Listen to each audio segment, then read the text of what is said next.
Hello friends, कैसे हैं आप लोग। तो यहाँ पे देखिए, हम आज बात करने वाले हैं कि टाइम फ्रेम हमें कौन सा चूज़ करना चाहिए। ठीक है, जो टाइम फ्रेम हो वो कौन सा होना चाहिए। तो देखिए, क्योंकि हमारा जो ट्रेडिंग है वो टोटली टाइम के ऊपर डिपेंड रहता है, तो हमें भी ये कंफर्म होना चाहिए कि कौन सा टाइम फ्रेम हमें चूज़ करना चाहिए। क्या हमें 1 मिनट, 2 मिनट या फिर 3 मिनट या फिर 5 मिनट, 1 आवर, 1 डे। ठीक है, तो हमें कौन सा लेना चाहिए। अब देखिए, दो तरीके के हम टाइम फ्रेम के यूज़ हम दो तरीके से कर सकते हैं या फिर करते भी हैं। टाइम फ्रेम एक तो हम ट्रेड एग्जीक्यूट करने के लिए करते हैं। ठीक है, कि ट्रेड हमें एग्जीक्यूट करना है, तो ट्रेड एग्जीक्यूट करने के लिए हम एक टाइम फ्रेम का यूज़ करते हैं। ठीक है, और दूसरा टाइम फ्रेम हम यूज करते हैं एनालिसिस के लिए। ठीक है, एनालिसिस के लिए हम यूज करते हैं टाइम फ्रेम का। अब हमें देखना है कि टाइम फ्रेम बड़ा बड़ा होना चाहिए या फिर टाइम फ्रेम छोटा होना चाहिए। ठीक है, एनालिसिस में भी टाइम फ्रेम कैसा होना चाहिए उसके बारे में हम आज बात करने वाले हैं। तो देखिए, अगर हमें यहाँ पे ट्रेड एग्जीक्यूट करने के लिए टाइम फ्रेम चाहिए, तो वो चीज़ हमारा जो है ना, वो टाइम फ्रेम हमारा फिक्स होना चाहिए। या फिर 1 मिनट का फिक्स रख लो, आप 2 मिनट का फिक्स रख लो, 3, 4, 5 जो भी है। आप ट्रेड बनाने के लिए, ट्रेड को एग्जीक्यूट करने के लिए आपको टाइम फ्रेम एक फ़िक्स रखना होगा कि मैं 1 मिनट पे ही ट्रेड बनाना चाहता हूँ, 2 मिनट पे ट्रेड बनाना चाहता हूँ, 3 मिनट पे ट्रेड एग्जीक्यूट करना है मेरे को। तो हमें क्या करना है कि एक टाइम फ्रेम फ़िक्स रखना है कि 1 minute, 2 minute, 3 minute, 5 minute, 10 minute, 15 minute, 1 hour जो भी है। एक चीज़ आपको जो ट्रेड बनाने के लिए है ना, वो हमें क्या करना है, फ़िक्स रखना है। तो ट्रेड एग्जीक्यूट करने तो के लिए तो हमारा ये फ़िक्स हो गया। अब बात आती है एनालिसिस के लिए।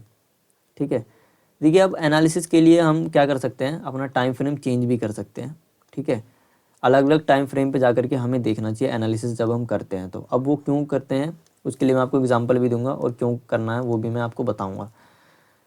तो अगर मैं यहाँ पे बात करूँ कि हमें सबसे पहले हम बात करते हैं कि ट्रेड एग्जीक्यूट करने के लिए हमें टाइम फ्रेम फ़िक्स क्यों रखना है, टाइम फ्रेम फ़िक्स क्यों रखना है। तो अगर मैं आपको बताऊं तो इसके बारे में, तो देखिए, अगर हम जैसे कि मैं 1 मिनट पे चीज़ें देखता हूँ। ठीक है, तो मैं 1 मिनट की चार्ट फ्रेम टाइम फ्रेम पे चले जाता हूँ। तो देखिए, अगर जैसे मैं 1 मिनट पे देख रहा हूँ तो, और मैं काफ़ी दिनों से उस चीज़ को देख रहा हूँ, तो क्या होता है मेरे दिमाग में ना इमेजेस बनना शुरू हो जाते हैं कि मार्केट अब जैसे 1 मिनट पे ऐसे ऐसे कर रहा है, ऐसे ऐसे कर रहा है, इस तरीके का मोमेंटम कर रहा है तो मार्केट नीचे गिरने वाला है। या फिर इस तरीके का कुछ कर रहा है तो मार्केट में डाउनफॉल आने वाला है। या फिर इस तरीके का कुछ कर रहा है तो मार्केट में अपसाइड देने वाला है। यानी कि रिवर्सल हमें पता लगने लग जाती है अगर हम एक ही टाइम फ्रेम पे उस चीज़ को देखते रहते हैं तो।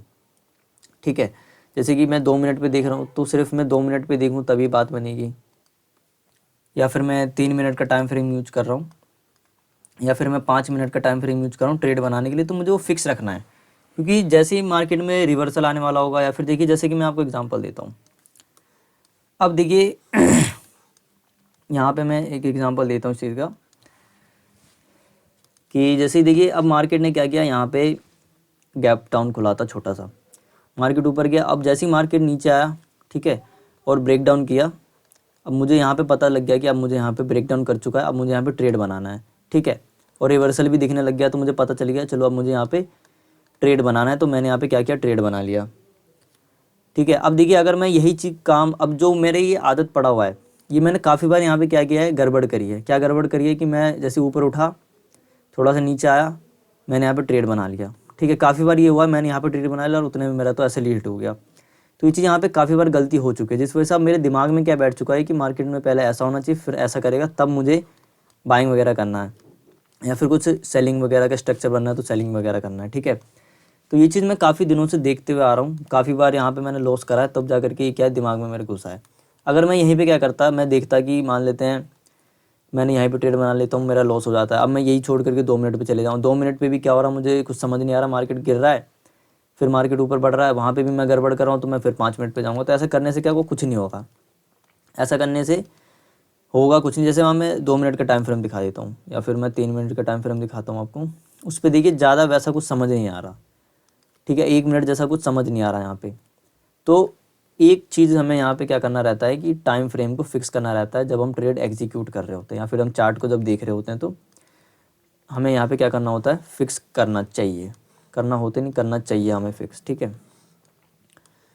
तो अभी जैसे कि यहाँ पे है मार्केट, जैसे कि ये हो रहा है, डबल टॉप बना रहा है, तो मुझे यहाँ पे पता लग रहा है कि हाँ मार्केट यहाँ से प्रोबेबिलिटी के नीचे गिरा है, क्योंकि मैंने काफ़ी बार ये चीज़ देख रखी है यहाँ पे, ठीक है।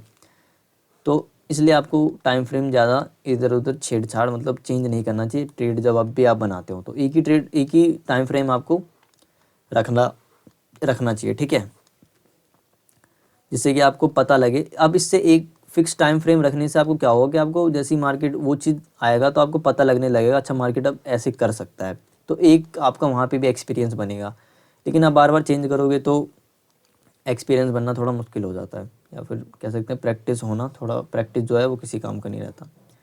अब मैं यहाँ पे बात करता हूँ कि एनालिसिस के लिए हमें क्या करना चाहिए। हमने देख लिया कि जो एक फ़िक्स टाइम फ्रेम रखना चाहिए हमें ट्रेड एग्जीक्यूट करने के लिए, क्योंकि जब हम एक फ़िक्स टाइम रखते हैं तो वो हमारे दिमाग में वो चीज़ छपते हुए चले जाती है कि अच्छा ऐसा हो रहा है सर, अब मार्केट गिरने वाला है, या फिर कुछ सब चीज़ करके अच्छा अब मार्केट 500 का रेजिस्टेंस ले रहा, अब मार्केट ब्रेकआउट देगा, या फिर मार्केट अब 500 का रेजिस्टेंस ले रहा, अब गिरने वाला है, तो वो उस टाइप का कैंडल बनाएगा। जब आप 1 मिनट पे देख रहे हैं तो उस टाइप का यहाँ पे कैंडल बनाएगा, तो आपको समझ में आने लगेगा अच्छा मार्केट अब ऐसा कर सकता है, इस चीज़ होने की ज़्यादा प्रोबेबिलिटी है, ठीक है। बट आप अगर 500 बार वो चेंज करेंगे तो क्या होगा, उतना ज़्यादा कारगर वो होता नहीं है। अब मैं बात करता हूँ एनालिसिस के लिए कि एनालिसिस हम क्या हो सकता है, डिफरेंट डिफरेंट टाइम फ्रेम पे हम कर सकते हैं, ठीक है। जैसे कि मैं आपको दिखाता हूँ, ये रहा, ये वाला टाइम, ये रहा, यहीं पे एग्जांपल है हमारे पास एक। अब देखिए अगर मैं इतना सा ही देख रहा हूँ 1 मिनट के चार्ट पे, ये देख रहा हूँ बस, तो मुझे क्या दिख रहा है कि मार्केट ने एक यहाँ पे बुलिश मोमेंटम दिया है, फिर नीचे आया है, फिर उसके बाद ऊपर बढ़ने की कोशिश कर रहा है।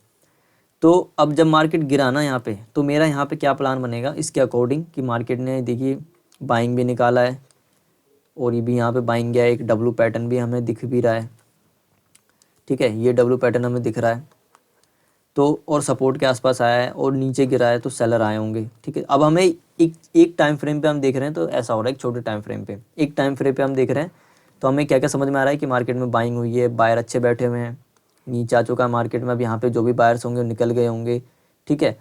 तो अब जब बायर्स निकल चुके हैं तो हमें यहाँ पे क्या करना चाहिए, मार्केट में बाइंग करना चाहिए। हम ये मार्केट के अंदर सोच के आएंगे, ठीक है। अभी तक हम बस इतना देखा है, हमने इतना देखा है तो हमें क्या लग रहा है कि बाइंग करना चाहिए यहाँ पे, बट देखे तो मार्केट नीचे गिर गया, ठीक है।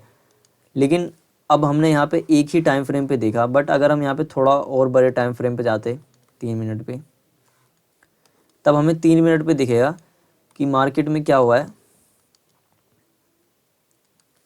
एक अच्छा सा मार्केट ने अपसाइड का मोमेंटम दिया, फिर डाउनफॉल में आ गया, ठीक है। तो अब यहाँ पे हो सकता है छोटा मोटा रिट्रेसमेंट हो, उसके बाद मार्केट काफ़ी नीचे आ जाए, मतलब काफ़ी नीचे नहीं, मतलब हो सकता है नीचे आ जाए। तो इस चीज़ की काफ़ी ज़्यादा प्रोबेबिलिटी यहाँ पे बनी हुई है। कब, जब मैं 3 मिनट के चार्ट पे जा करके देख रहा हूँ, थोड़ा बड़े टाइम फ्रेम पे मार्केट को देख रहा हूँ, तब मुझे पता चल रहा है कि हमें तो यहाँ पे क्या करना चाहिए, सेलिंग करना चाहिए, क्योंकि मार्केट 1 2 3 4 5 6 5 दिनों से मार्केट कंटिन्यू गिरावट में था। उसके बाद फिर छोटा सा रेट ऊपर जा करके मार्केट क्या कर रहा है, नीचे जाने की कोशिश कर रहा है। तो अगर मैं यहाँ पे इतने से टाइम इतने चीज़ को देखूँ बस, तो अब तो हमें दिखेगा कि मार्केट ऊपर गया, छोटा रिट्रेसमेंट है, बाइंग जाना चाहिए। अब लेकिन बड़े टाइम फ्रेम पे देख रहा हूँ तो क्या हो रहा है, मार्केट दिख रहा है कि मार्केट ने इतना सेलिंग निकाला, फिर हो सकता है अब बड़े टाइम फ्रेम पे हमें ये रिट्रेसमेंट दिख रहा है, तो हमें आगे का प्लान सेलिंग का बनाना चाहिए, ठीक है। इतने से में प्लान क्या बन रहा है, बाइंग का। अगर मैं बड़े टाइम फ्रेम पे जा रहा हूँ, सारा देख रहा हूँ, तो हमारा क्या बन रहा है, सेलिंग का। क्यों, क्योंकि मार्केट यहाँ पे करा, फिर कंटिन्यू भी हो सकता है, ठीक है। तो ये होता है बड़े टाइम फ्रेम, मतलब एनालिसिस में अलग अलग टाइम फ्रेम का फ़ायदे। अब मैं यहाँ पे भी देखूँ तो देखिए अब हमें लगेगा कि मार्केट काफ़ी दिनों से गिर रहा है। जैसे मैं आपको दिखाऊँ 5 मिनट के टाइम फ्रेम पे मार्केट क्या कर रहा है, काफ़ी दिनों से गिर रहा है, हमें ये दिखेगा, ठीक है। ये देखिए काफ़ी दिनों से मार्केट गिर रहा है, बट अगर मैं वही वन 1 मंथ के चार्ट पर चले जाऊँ, तब आपको क्या दिखेगा कि मार्केट क्या हो रहा है, मार्केट ने क्या है, इतनी बड़ी बाइंग निकाली है कंटिन्यू, तो ये एक छोटा सा फॉल है बस, ठीक है। हमें यहाँ पे लग रहा है कि मार्केट क्रैश हो गया है, बट अगर मैं बड़े टाइम फ्रेम पे जाके देखूँ, 1 महीने का चार्ट फ्रेम लगा लूँ, तो हमें दिखेगा कि मार्केट ने तो बहुत कम गिरावट करी है इसके अकॉर्डिंग, है कि नहीं। तो ये होता है बड़े बड़े अलग टाइम फ्रेम पे देखने का फ़ायदा। तो अभी मैं जैसे फिर 1 मिनट पे, अब 1 मिनट पे चले जाऊँ, फिर मैं 1 मिनट पे आ गया। तो 1 मिनट पे दिखेगा कि बहुत मतलब, अब मैं जैसे इसी चार्ट को देखूँ तो मुझे दिख रहा है कि क्या हुआ है। अब मैं जैसे इस चार्ट को देखता हूँ, आप समझने की कोशिश करिएगा, ठीक है। हमें समझ में आना चाहिए और ज़्यादा कुछ नहीं, समझ में आना चाहिए। आपको समझ में आ गया तो ठीक है। जैसे कि ये चार्ट है, अब इस चार्ट को देखूँ तो मार्केट ने सेलिंग निकाला है, फिर बाइंग में गया है। तो हमें लग रहा है कि चलो यहाँ पे सेलर बैठे हुए, मार्केट बाइंग में जाना चाहिए। बट फिर मैं अगर यहाँ पे मतलब ज़्यादा चांस लग रहा है मार्केट बाइंग में जाना चाहिए देख करके। बट अभी अगर मैं यहाँ पे क्या करूँ, इसको छोटा कर लूँ, ठीक है, 3 मिनट पे कर लेते हैं इसको। तब हमें क्या दिखेगा कि सबसे पहले तो क्या है, मार्केट सेलिंग में, ठीक है। सबसे पहले तो मार्केट सेलिंग में है, उसके बाद यहाँ से ऊपर उठा है और मार्केट एक उसी सपोर्ट के आसपास है जहाँ से पहले मार्केट सपोर्ट लेकर के ऊपर जा चुका है। तो ऐसी सपोर्ट में यहाँ पे बायर्स आए होंगे, फिर मार्केट नीचे आया, उसी सपोर्ट के आसपास है तो यहाँ पे भी बायर्स आए होंगे, और कहीं ना कहीं मार्केट ने अच्छा मोमेंटम नहीं दिया तो बायर्स हो सकते हैं, ठीक है। अभी अगर हम बड़े टाइम फ्रेम, छोटे टाइम फ्रेम पे हमें क्या दिख रहा था कि मार्केट में ऊपर जा सकता है, मार्केट बाइंग करना चाहिए।